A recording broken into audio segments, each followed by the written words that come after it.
Doug, do you think that the quote good humans will win and it'll be a fair world, the collapse of civilization, or something in between? So will the good humans win and it'll be fair world, or there'll be a collapse of civilization, or will it be somewhere in between? Yeah, well, everybody thinks that he's a good guy, and that includes Mao and Stalin. Yeah. They both thought they were doing the right thing. I'm not terribly optimistic about that, because if we define the good guys as people that have libertarian values, live and let live, and believe in peace and freedom and nonviolence, I'm afraid that we're in a small minority. On the other hand, people have survived for hundreds of thousands of years so far, and I guess we'll continue to survive on some basis. But the good guys winning? I don't think so, because it's like every human has psychological aberrations in his mind that are activated by outside forces.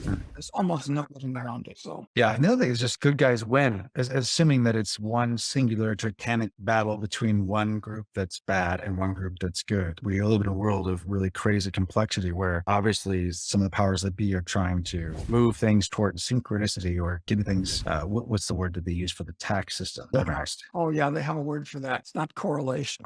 Harmony, harmonized. Yes. Okay. There are real efforts to like get that done, to make things all one and maybe one world government, whatever. But still, it's not a titanic battle singly between a good group of people and a bad group of people. It's a whole bunch of individuals trying to find their way through the mess. And so will there be good humans who do? Yeah, of course it will. But winning, not on a singular grand scale, I don't think that's possible. I'm afraid not. And right now I'm reading a very well-written book by a scholar I really respect a lot. His name is Tom Shippey, and it's called Laughing Shall I Die, which is a history of the great Vikings and an interpretation of why the Vikings were as violent as they were.